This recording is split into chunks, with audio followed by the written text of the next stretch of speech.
उन्हें 12वीं तक पढ़ाऊंगा। मैं बाल विवाह अपने बच्चों का नहीं करूंगा। मैं अपने इलाके में ड्रग्स, सिंथेटिक ड्रग्स, कोई भी प्रकार का नशा नहीं करूंगा, नहीं करने दूंगा और नहीं बेचने दूंगा। एसपी साहब ने कहा है न देता, न पीता और न लाता। ठीक, तो न पीने दूंगा, न पीऊंगा, न लाने दूंगा। ठीक है। साइबर के संबंध में बिना जानकारी के कोई भी क्लिप या कोई फोन आता है तो नहीं उसको खोलूंगा और नहीं देखूंगा। ठीक, उससे संबंधित जानकारी भी सकल समाज को, अपने मित्रों को दूंगा। यातायात के सभी नियमों का पालन करूंगा। यदि मेरे परिवार के विरुद्ध कोई चालान बनता है, ये मेरी तरफ से बोल रहा हूं, तो छुड़ाने की सिफारिश नहीं करूंगा। टीवी कैमरे हमारे इलाके में हम लगाएंगे, हमारे क्षेत्र में। बोले सीसीटीवी कैमरे हम आपस में समन्वय करके, धन संग्रह करके हर क्षेत्र में लगाएंगे, ताकि हमारे परिवार की, न हम प्लास्टिक की थैली का प्रयोग करेंगे, प्लास्टिक की थैली का प्रयोग नहीं करेंगे, न ही उसमें कोई सामान लाएंगे और न ही किसी को लाने। बहुत बहुत धन्यवाद आप सबका हृदय से आभार। शिक्षित बचपन ये बच्चों के लिए है, बड़े भी पढ़ सकते हैं। सबको बांट दें। कर्मी और सभी पत्रकार बंधुओं, बेसिकली यहाँ आने के लिए मुझे बहुत दिनों से हमारे पार्षद महोदय और हमारे पत्रकार बंधु लोग काफ़ी प्रयासरत थे कि मैं यहाँ आऊँ। उसी श्रृंखला में आज हम सब आपके बीच उपस्थित हैं। हर समाज में कुछ ना कुछ अच्छाइयाँ, कुछ ना कुछ कमियाँ होती हैं, ये सभी को मालूम है। किसी में कुछ अच्छाइयाँ, कुछ कमियाँ हैं। तो मेरा एक सब जगह जाकर रिक्वेस्ट रहता, हम कुछ अच्छाइयाँ दूसरों की ग्रहण करें और कुछ बुराइयाँ अपनी निकालने का प्रयास करें। मैं जहाँ तक समझता हूँ, जो मैंने अभी तक पाया है, इस झाबुआ ज़िले की जो एक मूलभूत समस्या है, जो सबसे बड़ी समस्या है, अशिक्षा है। हमारा शिक्षा दर शायद भारत में सर्वाधिक कम में से एक है। तो हम वार्ड क्रमांक 2 के, मुझे लगता है, निवासी उस रेशियो से कहीं बाहर नहीं होंगे, चाहे वो बच्चा हो या बच्ची हो। दोनों, लड़का और लड़की, दोनों को कम से कम 12वीं तक तो हम आज यहाँ शपथ लें कि हम सब बच्चा या बच्ची दोनों को 12वीं तक पढ़ाएंगे।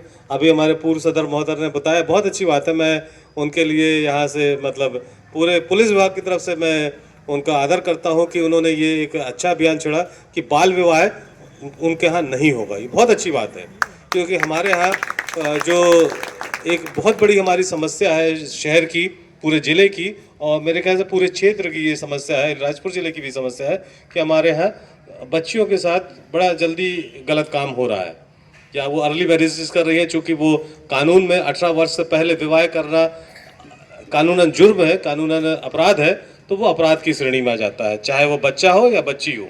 18 वर्ष से पहले अगर शादी कर लेता है तो वो अपराध की श्रेणी में आता है। तो ये दोनों चीज़ एक दूसरे से वाइस वर्सा जुड़ी हुई है, एक दूसरे से परस्पर जुड़ी हुई है कि अगर हमारा बच्चा या बच्ची शिक्षित नहीं होगा तो वो अग्रेसिव क्या होगा, अर्ली मैरिज, जो जल्दी विवाह होता है, उसकी तरफ हम कर देते हैं। तो ये दोनों चीज़ आपस में जुड़ी हुई है कि हम आज यहाँ से शपथ लेके जाएंगे कि हमारा बच्चा या बच्ची को कम से कम हम 12वीं तक पढ़ाएंगे, और बच्ची की 18 वर्ष तक और बच्चे की 21 वर्ष तक शादी ना करें।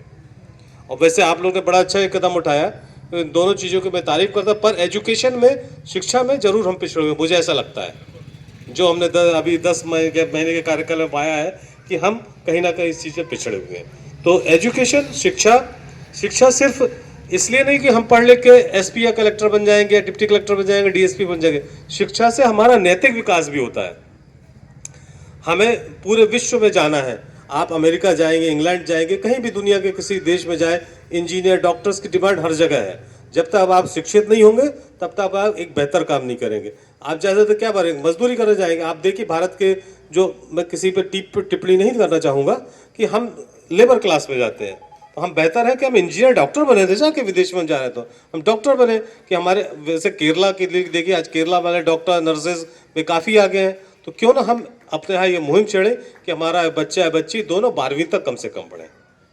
इसी तरीके से दूसरा कदम आपका निसंदेह तारीफ़ काबिल है कि आप लोगों ने जो जल्दी विवाह है जिसकी आप लोगों ने उस पर रोक लगाई है, ये बहुत काबिल तारीफ़ है। तीसरा, और इस क्षेत्र की एक बहुत बड़ी समस्या है जो मैंने देखा है, यहाँ पर कहना नहीं चाहिए, हम कहीं ना कहीं इस चीज़ से, जो हमारे एडिशनल एसपी साहब ने छेड़ा है, हम कहीं ना कहीं ड्रग्स या अन्य नशे की चीज़ पे कहीं ना कहीं धीरे धीरे हमारी युवा पीढ़ी, बुजुर्गों की बात तो नहीं करता, जो प्रौढ़ावस्था के लोग हैं उनकी तो मैं बात नहीं करूंगा कि वो शायद इन बुराइयों को जानते हैं, पर हमारी युवा पीढ़ी कहीं ना कहीं हमारे नशीले पदार्थों की तरफ बढ़ रही है। हम उसको लेने के आदी हो रहे हैं या बेचने के आदी हो रहे हैं। तो आप ये सोचो कि कल पड़ोसी का लड़का है वो पकड़ा गया है, वो पीता है, कल हमारा लड़का भी या हमारी लड़की भी उसकी शिकार हो सकती है, और वो आपका नहीं, आपकी पूरा पीढ़ियां खत्म कर देता है। आजकल जो सिंथेटिक ड्रग्स है, एमडी आप लोग ने नाम सुना होगा, अभी आपका एक यहाँ पे प्रतापगढ़ का ही एक पकड़ा गया। प्रतापगढ़ से आके व्यक्ति यहाँ पे नशा कर बेच रहा था, कई लोगों को उस नशे का आरोपी बनाया, हमारे पास पूरा रिकॉर्ड है। तो कहीं ना कहीं आपके समाज पे वो जहर घोल रहा है, आपकी पीढ़ियां खराब हो रही है, भविष्य में आपकी पीढ़ियां विकृत पैदा होंगी। तो हम सब आज ये कोशिश करें, ये शपथ लें कि हम अपने मोहल्ले में, अपने वार्ड में इस तरह का नशा जो हमारी पीढ़ियां खराब करे नहीं बिकने देंगे। मैं 3 बातें करता हूं, ना देता है, ना पीता है, ना लाता है।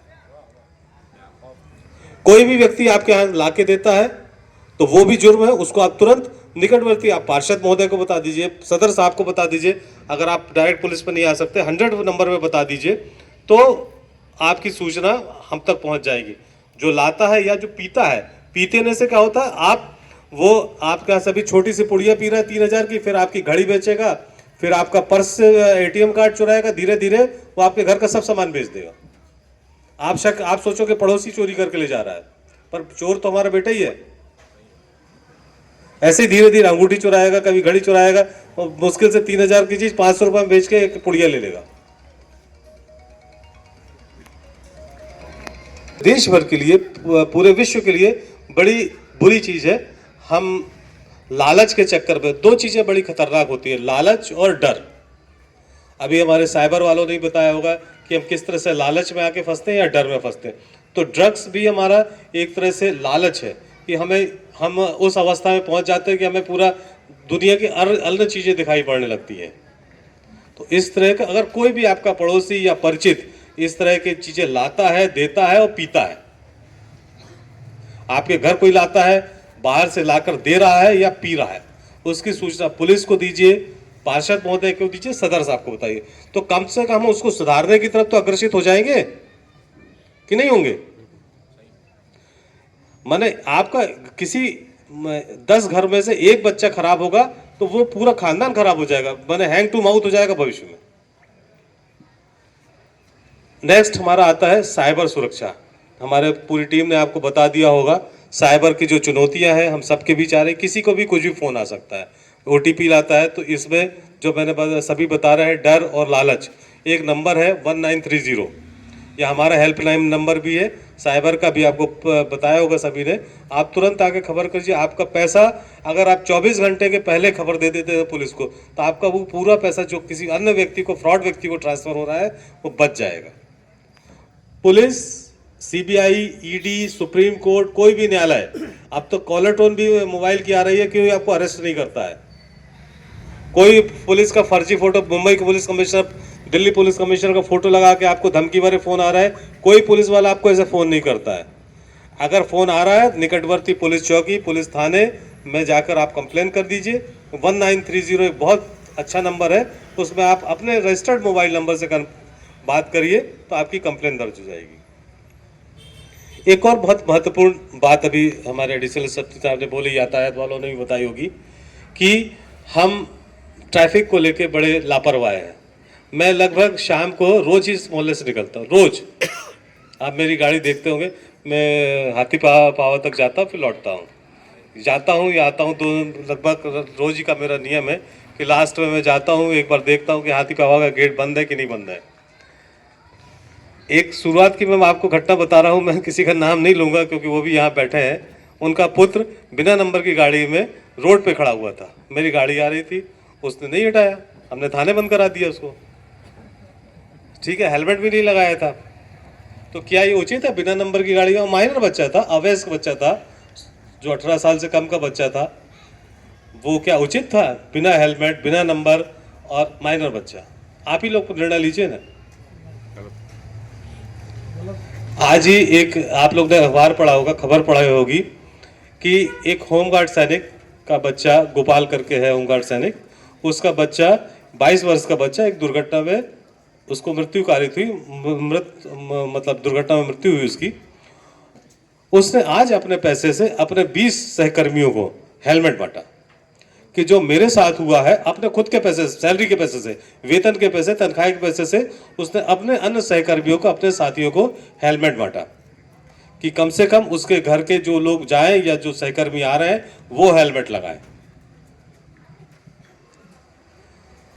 तो हेलमेट लगाने से आपकी सिर की सबसे घातक चोट क्या होती है?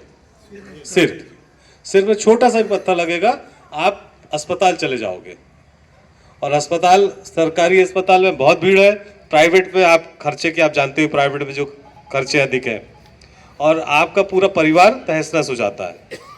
और किसी एक व्यक्ति के घर में मृत्यु होती है तो पूरा परिवार कम से कम 3-4 साल तक सफ़र करता है, कष्ट भोगता है, चाहे वो महिला की मृत्यु हो चाहे पुरुष की मृत्यु हो। मैं कई बार हर मीटिंग में बोलता हूँ, शायद यहाँ कोई ऐसा व्यक्ति होगा जिसके मोबाइल में पीछे का बैक कवर या फ्रंट में जो उसका ग्लास है ना लगा हो। ऐसा कोई व्यक्ति है जिसने 5000 का भी मोबाइल होगा, जो कौन सी कंपनी आती है नए नए, वीवो या XYZ M1 या जो +1 क्या आते हैं 5-10 हज़ार, उसमें भी बैक में कवर लगाता है और फ्रंट में भी कवर लगाता है कि नहीं लगाता है ना? और हमारा शरीर लाखों का है, करोड़ों का। आपसे बोले कोई एक हाथ काट दो, 1 लाख रुपए दे दो, दे दोगे क्या? किडनी दे दो, दे दोगे क्या? जो लोग किडनी देते 10-10 लाख रुपए लेते हैं, लाखों लेते हैं, डोनेट करते हैं। हम अपने 1000-1500 की चीज के लिए अपना लाखों करोड़ों का शरीर ऐसे ही फेंक देते हैं। और यहाँ तो दुर्घटना हो गई तो आपको कोई पहचानने वाला भी है। हाईवे पे दुर्घटना हुई तो बहुत देर तक तो आप ऐसे ही पड़े रहोगे। अगर एम्बुलेंस या पुलिस नहीं पहुंचती है तो हम तो तड़पते हुए पड़े रहेंगे, मानते हैं कि नहीं? हम मोटरसाइकिल से जा रहे हैं और बाई चांस कोई ठोकर मार के चला गया तो हम तो वैसे ही पड़े हुए हैं। अगर हमारा सिर सचेत है, पैर में ही चोट लगी मैं तो मान लेता हूं, तो हम फोन तो कर सकते हैं कि यार मैं यहां पड़ा हुआ हूं। तो अपने सिर की सुरक्षा सबसे इंपॉर्टेंट है। दूसरी, मैंने एक और यहाँ बहुत समस्या पाई जो कई जगह होता है, जो ट्रैफिक को लेकर मैं कई बार बोलता हूँ कि हम गलत, उल्टी दिशा से बहुत चलते हैं। मैंने हाईवे पे जो भी चीज़ देखी, जिसके भी एक्सीडेंट्स हो रहे हैं वो उल्टी दिशा पे आने पे हो रहा है। हमें क्या चलना चाहिए? हम लेफ्ट हैंड चलते हैं ना, यहाँ से ट्रक जा रहा है पर हम सामने से आ रहे हैं, मोटरसाइकिल वाला सामने से आ रहा है। जैसे हाईवे पे हम चलते हैं, शहर में तो उतना 4 लेन नहीं है, पर हम कई बार क्या करते हैं, हाईवे पे चल रहे हैं, ट्रक भी जा रहा है और सामने से हम चले आ रहे हैं। कोई 4 व्हील भी हो सकता है, 2 व्हील। तो कृपया कर अपने नियम का पालन करिए। नियम का पालन करने से आप दुर्घटना से बचेंगे। तो आप कहीं भी जाएं, 4 व्हील चला रहे हैं तो एक तो सीट बेल्ट का पालन करिए, और 2 व्हीलर चला रहे हैं तो आगे वाला, और हो सके तो मेरे कंपलसरी तो है वैसे कि पीछे वाले को भी हेलमेट लगाना चाहिए। और मैं तो बोलता हूँ बच्चा भी बैठा रहे तो उसको भी हेलमेट लगा, बच्चा भी तो जरूरी है कि नहीं है? आगे बैठा ले तो बच्चा तो ऐसे ही हिलते चला जाता है और सबसे पहले वही गिरेगा, सबसे पहले वही गिरेगा और छिटक के बेचारा किस ट्रक के नीचे आएगा किसी को नहीं मालूम।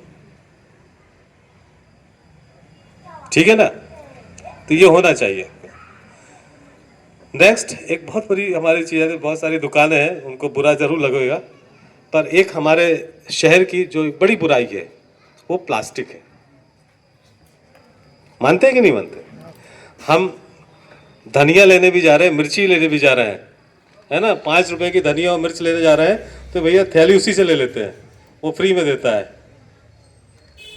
प्लास्टिक का फिर क्या उपयोग है बताइए?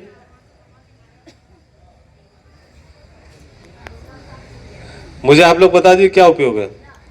हम चाय लेते हैं, आज कई चाय वाले होंगे, आप अपने घर में या कोई मेहमान आ रहा है जो घर में नहीं बनाते होंगे, जैसा भी आपकी दुकान में कोई बैठने आया है तो चाय ले आओ भाई, पॉलीथिन में चाय ले आते हैं। अधिकांश जगह होता है, हमारे यहाँ भी कई जगह होता था, हमने बंद करा दिया। पॉलीथिन में चाय ले आते हैं। जो गर्म चीजें हैं वो अगर पॉलीथिन में ला रहे हैं, आपने देखा होगा, ईश्वर करे किसी के यहाँ ऐसा ना हो, पर हमारी जो नए लड़के हैं या नई लड़कियां हैं वो कैंसर जैसी असाध्य बीमारी के शिकार हो रहे हैं। 26-27 साल के बच्चे कैंसर हो रहा है, पता चला वो तो कुछ उल्टा सीधा नशा भी नहीं करते, तो कैसे हो रहा है? वो ये प्लास्टिक से हो रहा है।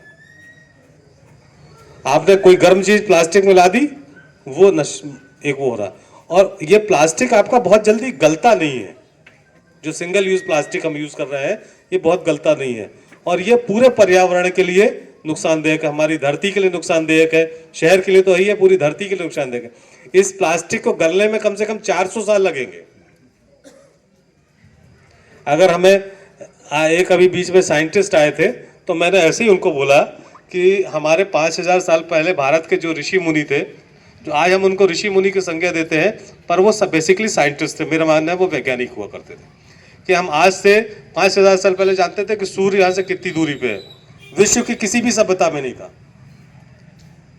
कि सूर्य और चंद्रमा या किसी अन्य धरती की, हम उस समय भी जानते थे कि 9 ग्रह हैं, हम आज भी 9 ग्रह की बात करते हैं। साइंस इतना डेवलप हो गया है तब भी 9 ग्रह की बात करता है। हम 5000 साल पहले भी 9 ग्रह की बात करते थे। हम ही जानते थे विश्व में कि पृथ्वी गोल है। 1500 के पहले पूरा यूरोप जानता था पृथ्वी चपटी है, आगे जाओगे गिर जाओगे। मालूम है आप लोगों को? पूरा यूरोप जानता था कि पृथ्वी में आप तो उधर आगे गए तो गिर जाओगे नीचे। सिर्फ भारत जानता था कि दुनिया गोल है।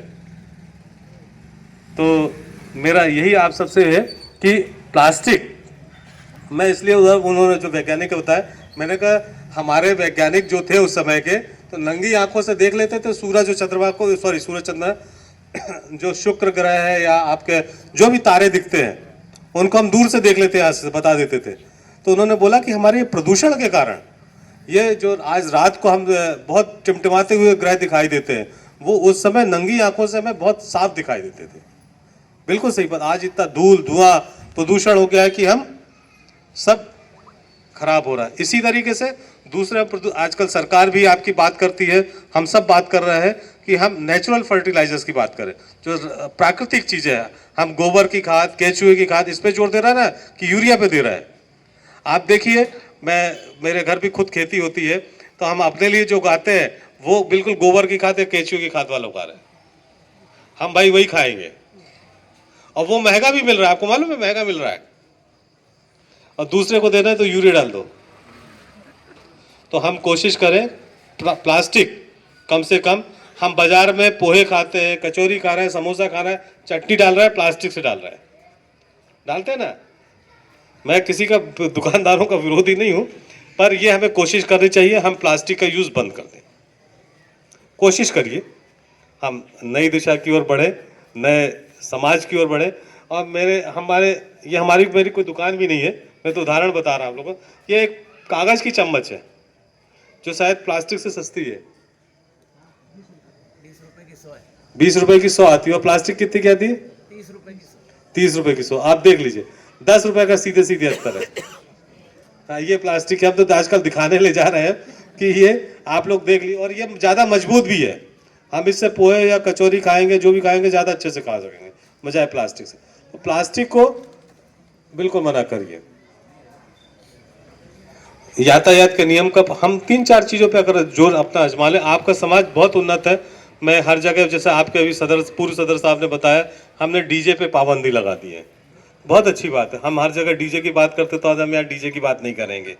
अर्ली मैरिजेस की बात करते हैं, जो बाल विवाह होता है, आपके यहाँ पाबंदी है तो हम बिल्कुल नहीं। पर हमारे यहाँ सबसे बड़ी कमी क्या है? अशिक्षा, नशे की प्रवृत्ति, यातायात के नियमों का ना पालन कर, भारत के कानूनों को ना मानना। ये हमारी बहुत बड़ी कमियां है। मैं रोज यहाँ से देखता हूँ हमारा युवा वर्ग आवारा करते यहाँ करता खड़ा रहता है। तो क्या हम माँ बाप जिम्मेदार नहीं है? इसके पूरे जिम्मेदार हमारे माँ बाप हैं, हम सभी हैं, भाई बंधु सभी लोग जो बड़े लोग हैं वो सब इस चीज के जिम्मेदार हैं। तो हम सब आज यही हमारी कोशिश है कि हमारे बड़े बाबूजी शपथ दिला देंगे, है ना, कि हाँ।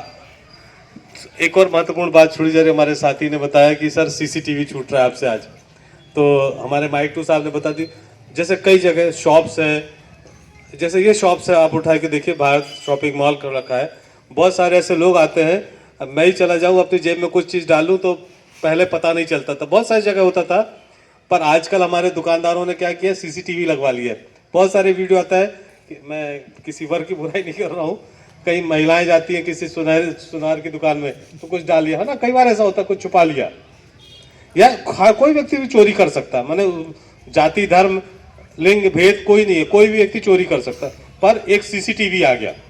आप किसी भी सोनी की दुकान में जाइएगा तो उसके 100% अंदर सीसीटीवी, बाहर वाले नहीं लगाओ, अंदर सीसीटीवी लगाओ। वो जानता है कोई व्यक्ति आएगा, अगर उसने एक पायल भी चुरा ली तो उसका हजारों का नुकसान हो जाएगा। इसके उपलक्ष्य हम क्या कर सकते हैं, आपके यहाँ सपोज करिए कोई झगड़ा हो गया, सपोज करिए कोई झगड़ा हो गया, अब एक्स व्यक्ति गया, उसने नाम लिखा दिया 10 लोगों के कि सर XYZ ABCD जो भी थे ये थे, पर जब सीसीटीवी में अगर आप बता दोगे सर ये सीसीटीवी में ये 3 ही लोग थे, तो वो 7 लोगों को साथ तो न्याय हो जाएगा कि नहीं होगा? पुलिस FIR भले कर ले, पर आप जब सीसीटीवी की रिकॉर्डिंग दे दोगे कि सर ये 3 ही लोग थे, 7 लोगों के उसने रंजिश के कारण नाम लिखा दिए, तो उन 7 लोगों का न्याय होगा। नहीं तो पुलिस के पास कोई तीसरी आंख तो है नहीं भाई, वो तो आपके बयान पे डिपेंड कर रही है ना। तो ये हम सबको कोशिश करनी चाहिए कि सीसीटीवी लगवाए, हमारे जो एंट्री वाले पॉइंट है और एग्जिट पॉइंट है, आगमन और जहाँ से हम बाहर जाते हैं, जहाँ से लोग अंदर आते हैं, मेरे ख्याल से एंट्री यहाँ से होती है और इधर से बाहर जाते हैं, दोनों जगह अगर सीसीटीवी लग जाए आपके, तो कम से कम आपके यहाँ चोरियां बंद हो जाएंगी। कोई नशा लेके आ रहा है, किसी को पुड़िया दे रहा है तो वो बंद हो जाएगा, और बहुत महंगा नहीं आता, 1200 रुपए के आसपास का एक सीसीटीवी कैमरा आता है, 2 इधर लगवा दीजिए, 2 उधर लगा, आपके आवारागर्दी होना बंद हो जाएगी, उससे और फायदा होगा। बहुत सारे लड़के आके, बाहर के लड़के भी आके, यहाँ के भी करते होंगे, लड़कियों या महिलाओं से छेड़छाड़ करते हैं, तो वो हमको पता चल जाएगा। तो सीसीटीवी के ढेर सारे फायदे हैं। तो हम सब आज यहाँ इकट्ठे हुए, हमारे परमार साहब आपको आज शपथ दिलाएंगे कि हम सब कोशिश करें एक झाबुआ शहर के बेहतर नागरिक बनने के लिए, और झाबुआ शहर को ऐसा नाम रोशन करें कि हम भारत में एक बेहतर समाज बनाएंगे, बेहतर जिला बनाएंगे। इसी उम्मीद के साथ मैं आज अपना वक्तव्य खत्म करता हूँ। धन्यवाद। है जो आपने हमको आमंत्रित किया है और इतनी बड़ी संख्या में आप लोग मौजूद हैं यहाँ पे, तो सबसे बड़ी बात तो यही है कि जो आज के समय में जो पुलिसिंग है वो केवल वर्दी वालों की नहीं रहती है, बल्कि आपकी भी है और हमारी भी है, क्योंकि हम सब जो मिल करके कार्य करते हैं, क्योंकि सुरक्षा का जो कार्य रहता है वो किसी एक आदमी के भरोसे कभी नहीं होता है। इसलिए ये कहना थोड़ा गलत ही होगा कि सारी की सारी जिम्मेदारी हम ही उठाते हैं। जब आप लोग सहयोग करते हैं, जब आपका हर कार्यक्रम में हर प्रकार के अपराध को रोकने में सहयोग होता है, तो तब हम उसको भी चाहे अनुसंधान के रूप में हो चाहे अपराध रोकने में हो महत्वपूर्ण साबित होते हैं, क्योंकि उसमें सबसे महत्वपूर्ण भूमिका किसकी होती है? आपकी होती है। और हम इसी बात को लेकर के आपको जगाने के लिए आए हैं कि हम किसी भी प्रकार से आपकी अपनी सुरक्षा को तभी दे पाएंगे जब आप लोग भी अपनी सुरक्षा के प्रति सजग होंगे, क्योंकि कोई आदमी यदि खुद ही बेहोश होता है तो उसकी सुरक्षा कोई दूसरा नहीं कर सकता है, ठीक है ना। दूसरों के भरोसे कभी किसी की सुरक्षा नहीं होती। अभी जैसे आपको थोड़ी देर पहले टीआई साहब बता रहे थे, सिम की बात बताई उन्होंने कि हम कैसे 2 सिम अपने ही नाम की दूसरे को दे देते हैं। तो ऐसे ही जब हम अपना दरवाज़ा खुला रख करके जाते हैं, दूसरे को आमंत्रित करते हैं, तो जब अवसर दूसरे को देते हैं तो उसका लाभ दूसरा उठाता ही है। तो कोई भी अपराध जब होता है जब हम उसके लिए पूरा मौका देते हैं, और इसी चीज़ के लिए सचेत करने के लिए और इस चीज़ में आपका सहयोग प्राप्त करने के लिए पुलिस अधीक्षक महोदय के मार्गदर्शन में जो कार्यक्रम चल रहा है उसमें आप सभी के बीच में जाकर के हम केवल आपसे सहयोग की अपेक्षा करते हैं, और जो थोड़ी बहुत हम लोगों की अपेक्षाएं हैं उन अपेक्षाओं में भी आप लोग हमारा सहयोग प्रदान करें, ये हम आपसे उम्मीद रखते हैं। जैसे कि अभी बहुत सारी बातें साइबर के बारे में बताई, तो साइबर में जैसे कि आप लोग देखते होंगे कि बहुत सारी चीज़ें आपको या तो किसी प्रकार का लोभ, लालच, इस तरह की चीज़ें कि आपको कोई चीज़ करना है तो जल्दी जल्दी करने के लिए वो प्रेरित करेगा। कि यदि किसी को ऑनलाइन पेमेंट करना है तो आदमी को ये लगता है कि यार आज के समय में मुझे पेमेंट नहीं आता है क्या, तो वो चाहता है कि जल्दी जल्दी उसको पेमेंट कर दे। अब पेमेंट के बहाने आज के समय में बहुत ज़्यादा हो गए हैं। कभी कोई बिल पेमेंट की बात करता है, कभी आपका पीएम आवास योजना की बात करेगा, जैसे कि आपका नाम नहीं है उसमें, तो आप बड़े जल्दी उसमें सोचेंगे कि मेरा नाम कैसे आ जाए। तो आदमी सोचता है कि तत्काल उसको प्राप्त करने के लिए लोभ में वो सब करने को तैयार हो जाता है जो वो सामने वाला बोलता है, और उस दौरान ही हम सबसे बड़ी गलती करते हैं। ठीक यही चीज़ें पहले फिजिकली होती थी। जो ठग लोग आते थे हमारे घरों के आसपास गट्ठे लेकर के या कोई सामान बेचने के लिए, तो वो बस तरीका बदला है। पहले फिजिकली होता था, आजकल ऑनलाइन होने लगा है। लेकिन दोनों चीज़ों में गलती किसकी रहती है? अपनी ही रहती है, क्योंकि लोभ लालच के चक्कर में ये चीज़ें होती है। तो साइबर से भी बहुत ज़्यादा विशेषज्ञ होने की आवश्यकता नहीं रहती है। यदि आपका लोभ नहीं है उसमें, आप उसको फिजिकली भौतिक रूप से नहीं जानते हैं, तो वो आदमी ना तो आपको किसी प्रकार का कोई फ़ायदेमंद स्कीम दे सकता है, ना ही कोई इनाम दे सकता है, ना कुछ दे सकता है। और आप ही सोचिए कि जब किसी से हमने मांगा ही नहीं तो वो क्या देगा आपको? देगा क्या? तो सबसे बड़ी चीज़ ये है कि जो चीज़ें आपकी छोटी छोटी चीज़ें लोभ लालच की जो हम बताते हैं, वो चीज़ें हर प्रकार के अपराध पे लागू होती है। इसी प्रकार से हम अभी साहब के मार्गदर्शन में हम लोगों ने हेलमेट का भी जो अभियान चलाया हुआ है। हमारे ज़िले में बहुत सारी दुर्घटनाएं जो है हेलमेट ना पहनने के कारण हो जाती थी। अभी इस साल बहुत अच्छा प्रयास किया है, काफ़ी दुर्घटनाओं में भी कमी आई है। पर इन सब चीज़ों में सहयोग, अपेक्षाएं हम आपसे करते हैं, लेकिन इस अपेक्षा में आदमी क्या सोचता है कि पुलिस अपना चालान काटने के लिए कार्य कर रही है, लेकिन ये भूल जाता है कि किसके लिए कर रही है? आपके लिए। यदि आप लगाएंगे तो सुरक्षा आपकी होगी। ये चीज़ जब आप अपने मन से सोचना चालू कर देंगे तो सुरक्षा सहभागिता से बढ़ती है, समन्वय से बढ़ती है। ये सोचेंगे कि ये केवल पुलिस का काम है, तो उससे नहीं हो पाता है। इसी प्रकार से हम आज के समय में आप सबसे अपेक्षा रखते हैं कि बहुत सारी चीज़ों को हम कवर करना चाहते हैं, चौकसी करना चाहते हैं। तो हर आदमी तो हर जगह हो नहीं सकता, तो इसलिए हम आप लोगों से भी ये अपेक्षा करते हैं कि बहुत सारे लोग हर घर में, अपने घर में कैमरे तो नहीं लगा सकते, लेकिन यदि सब मिल कर के चाहें तो एक एक कैमरा अपने चौराहे में, उन जगह में जहाँ से लोगों के आने की संभावना है, जहाँ से जा सकते हैं, उस जगह में यदि आप सब मिल कर के सम्मिलित प्रयास करेंगे तो आपका एरिया और भी ज़्यादा सुरक्षित होगा। ये केवल पुलिस के सहयोग के लिए नहीं होगा, ये आपके अपने सहयोग के लिए होगा। और ये सारी चीज़ें जो है हम आपके बीच में जाकर के इसलिए बताना चाहते हैं क्योंकि ये एक समन्वित प्रयास होता है। ये जो आप बोल रहे थे कानून की बातें, तो कानून किसी एक व्यक्ति के लिए थोड़ी बना है, ये पूरे देश के नागरिक के लिए बना है। हम भी आपकी तरह एक सामान्य नागरिक हैं और आपके भी वही अधिकार हैं, वही सुरक्षा की बातें हैं।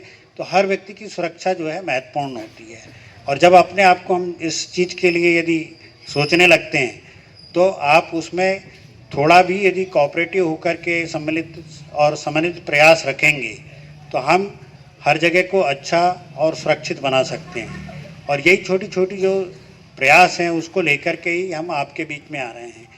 चूँकि क्या है कि पुलिस का काम रहता है कि एक सहयोग से होता है। अब अभी आपने बहुत सारी चीज़ें जैसे बोले कि हम आपके लोग के बीच पहली बार आए, तो ऐसा नहीं है, पहले भी लोग आते रहे हैं, लेकिन उसका ये रहता था कि आपका जो बीट वाला है वो किसी इन्वेस्टिगेशन के रूप में आएगा या किसी अपराध के विवेचना में आएगा, और जब वो आता है तो उसकी भूमिका थोड़ी अलग रहती है, तो आदमी उससे क्या है, दूरी बनाए रखता है। वो दूरी को ही कम करने के लिए साहब के मार्गदर्शन में ये हमारे एक अच्छे प्रयास के रूप में ये किया जा रहा है कि आपके जो बीट प्रभारी है आप उसको जान सको। अभी ये कितने लोग जानते हैं कि आपका बीट का अधिकारी कौन है? नहीं जानते। तो आपके बीच में आपका बीट वाला आएगा तो आप उसको जानोगे। बहुत सारे तमाम हेल्पलाइन नंबर जारी किए हुए हैं शासन ने, उसका उपयोग कब उठाओगे? जब उसके बारे में आपको जानकारी होगी। अब अभी आप देखिएगा यहाँ 100 डायल नंबर का ही उपयोग बहुत कम लोग करते हैं, है ना। किसी भी प्रकार की शिकायत की बात होती है तो वो सोचते हैं कि हम किसी एक विशेष आदमी को ही फ़ोन लगाएंगे या एसपी साहब को ही लगाएंगे तभी होगा। साहब तो पूरे ज़िले के हैं, यदि सब लगाने लगेंगे तो साहब सबकी रिप्लाई कर सकते हैं? नहीं कर। लेकिन यदि आपके इस बीट का आदमी है, जो बीट का इंचार्ज ऑफिसर है, वो यहाँ पे आपके 1000 आदमी रहते हैं, 1500 आदमी रहते हैं, किसी एक दो की समस्याएं होंगी, उसको यदि आप फ़ोन लगाओगे तो वो आपकी प्रॉब्लम को हल कर सकता है। तो इसलिए ये जो एक दोनों के बीच में आपसी समन्वय और परिचय जो होना चाहिए, जो दूरी हम लोगों के बीच में बनी हुई है, उसको कम करने का एक प्रयास है, जिससे कि हम अपनी समस्याओं को भी दूर कर सकें और अपने यहाँ का जो माहौल है उसको सुरक्षित बनाए रखें। और इसमें पुलिस की भूमिका जो है उसको भी महत्वपूर्ण बनाने में आप अपना योगदान देंगे, और आप जो हमारे को सहयोग कर सकते हो वो भी आप अच्छे से कर सकते हो। जो ग्राम रक्षा समिति के सदस्य बना रहे हैं, बहुत सारे लोग सोचते हैं कि सदस्य बन जाने के बाद हमको नौकरी टाइप 24 घंटे उसमें सहयोग देना पड़ेगा। बिल्कुल आवश्यकता नहीं है। हमारे आँख के आगे क्या हो रहा है वो तो हमको दिखता है, गलत कोई कर रहा है तो आप उसके बारे में जानकारी दीजिए। होता है ना कि अभी क्या होता है कि आप देखते हो कहीं एक्सीडेंट हुआ, सामने वाला क्या सोचता है, हमें कोई लेना देना नहीं है, चुपचाप पतली गली से खिसक लो। यदि आप उसकी हेल्प करेंगे, उसे सही जगह, आपका कोई किसी के साथ किसी प्रकार की घटना हो रही है, उसमें आप यदि किसी प्रकार से पुलिस को सूचना देते हैं, नंबर होने के बावजूद, आपकी 100 डायल गाड़ी होने के बावजूद, बगल में थाना होने के बावजूद, क्या होता है, हम आपस में लड़ते झगड़ते रह जाते हैं, कोई किसी को सूचना नहीं देता है और उसका जो स्वरूप है उतना अच्छा नहीं रहता है, कई बार बड़े झगड़े हो जाते हैं। तो इसलिए आप लोगों से यही अपेक्षाएं हैं कि जो छोटी छोटी जो चीज़ें हैं उसमें आप यदि सूचना देते हैं तो उससे ही बहुत बड़ा सहयोग पुलिस को करते हैं और आप अपने आसपास के वातावरण को भी सही बनाए रखने में सहयोग करते हैं। इसी प्रकार से आपने देखा होगा कि छोटी छोटी जो गलतियां रहती हैं, बच्चे लोग पढ़ने नहीं जाते। अभी आपने देखा होगा कि बहुत सारी नशे की बात कर रहे थे, तो नशे कहाँ से आता है, आएगा तो अपने आसपास ही तो कोई इस्तेमाल करेगा ना। लेकिन यदि हम देखेंगे और देखकर नज़रअंदाज कर देंगे, क्या वो सामने वाले का लड़का बिगड़ रहा है तो बिगड़ने दो, तो आप चाह करके भी उसकी सूचना हमको नहीं बता पाएंगे और फिर अपेक्षाएं करेंगे पुलिस से कि भाई पकड़ लो, तो कोई नहीं पकड़ पाएगा, क्योंकि उसकी जो जानकारियां हैं वो आपके बीच से ही हमारे पास में आती हैं और उसी के आधार पे उसके जो विरुद्ध है कार्रवाई होती है। हमारा जो प्रयास होना चाहिए कि समाज में जो बुराइयां हैं उनको दूर करने में जो आप अपनी तरफ से प्रयास करते हैं, उस प्रयास में हमारा भी भरपूर सहयोग लीजिए और उसको दूर करने में जितना हम सब मिलकर के प्रयास करेंगे, ज़्यादा बेहतर ढंग से उसको कर पाएंगे। और इसी प्रयास की ये एक श्रृंखला है। आज पहली बार हम लोग एक समूह के रूप में आए हैं। आगे के आपके जो बीट अधिकारी हैं वो आपसे मिलते रहें, आप भी उनसे अपनी समस्याएं बताते रहें और उसको सॉल्व करने में हम सब मिलकर के जो है योगदान दें। यही मेरी अपेक्षाएं हैं। बहुत बहुत धन्यवाद। और हम रात को बैठ के जगते हैं जब सारा आलम सोता है। ठीक है, आप सब लोग इसीलिए महफूज हैं, हम सब लोग इसीलिए महफूज हैं कि हमारे टीआई साहब, हमारे ये पुलिस जितनी है और आप सब सोते हैं, हमारे कप्तान भी जगते हैं। रात की 2 बजे तक, 3 बजे तक जितनी गश्त पे गाड़ियां जाती है, जब तक उनकी खैरियत रिपोर्ट नहीं आती तब तक कप्तान भी जगते हैं। क्यों महमूद भाई, गलत है? खड़े होके बोलो, खड़े होके बोलो, पुलिस के सदस्य रहे। सही है, पुलिस जागती है तो हम सोते हैं। पुलिस जगती है तब हम सोते हैं, लेकिन आपको भी कहीं न कहीं जगना है, क्योंकि हर काम पुलिस नहीं कर सकती। इसलिए मैं आमंत्रित कर रहा हूं हमारे एडिशनल एसपी साहब आदरणीय श्री प्रेमलाल कुर्वे साहब को, और आपकी शानदार तालियां बजना चाहिए। वो आपको एक बार सुनो तो, थोड़ा हाथ खड़ा करके बताओ। नहीं किया तो क्यों आए हैं? क्योंकि वर्तमान की परिवेश बदले हैं, जहां पर कई तरह की नई नई तकनीक आई है, वहीं अपराधियों ने भी अपराध करने की तकनीक इजाद कर ली है। इसलिए उनकी इजाद को निजात दिलाने के लिए हमारे मध्य हमारे अधिकारी पधारे हैं। मैं एक बार एडिशनल साहब को आमंत्रित कर रहा हूं, शानदार तालियां बजना चाहिए। हुसैनी चौक की तालियां आजाद चौक तक बजना चाहिए, उनको लगे कि वहां कुछ चल रहा है। बहुत बहुत धन्यवाद। स्वागत करता हूं मैं अब्दुल करीम से। इस वार्ड में 4 कैमरे लगाने का ऐलान करता हूं, और आप सभी का बहुत बहुत धन्यवाद इस कार्यक्रम को सफल बनाने के लिए। धन्यवाद। सब इंस्पेक्टर जितेंद्र चौहान, आपका बूथ प्रभारी हूँ, पूरा मोहल्ला का बूथ प्रभारी हूँ। मेरे मोबाइल नंबर आप नोट कर लीजिए, 1000 91 90 95 7 000 91 90 95। कुछ भी परेशानी हो, कुछ भी आपराधिक सूचना हो या कैसी भी सूचना हो, आप मुझे दे दीजिए। आप टीआई साहब को भी फ़ोन लगा सकते हैं, मुझे भी फ़ोन लगा सकते हैं, कुछ भी परेशानी हो तो बता सकते हैं। धन्यवाद। जो झाबुआ शहर है उसमें जो 18 वार्ड है, मेरे द्वारा कुछ दिनों के अंतराल में हर वार्ड में कहीं ना कहीं एक हमारी टीम के द्वारा प्रयास किया जा रहा है कि हम आम जनता तक पहुँचे, वहाँ की जो बेसिक मूलभूत समस्याएं हैं उसको हम दूर करने का प्रयास करें। अभी झाबुआ ज़िले के 4 वार्डों में और एक बाहर के क्षेत्र में हमारा ये जो अभियान है संपन्न हो चुका है।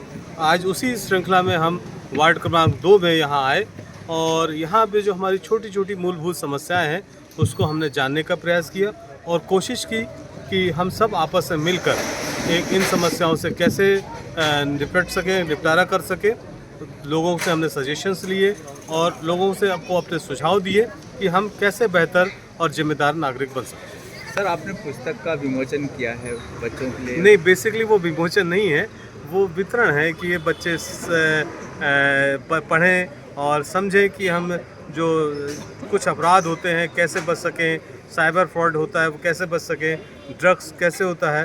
तो हम लोग ने, एक पुलिस टीम ने मेहनत करके जो छोटी छोटी कहानी हमारे पुलिस बाग में आती हैं उनको एक कार्टून और माने एक चित्रकारी के रूप में, कार्टून के रूप में बना के, चूँकि बाल मन में कार्टून का बड़ा अच्छा प्रभाव पड़ता है, तो हम लोग ने कोशिश की है कि हम जो हमारे बालावस्था के अपराध होते हैं उनसे हम आम जनता के बच्चों को विशेषकर हम बता सकें, ताकि वो इस तरह के किसी अपराध में लिप्त ना हो पाए। धन्यवाद।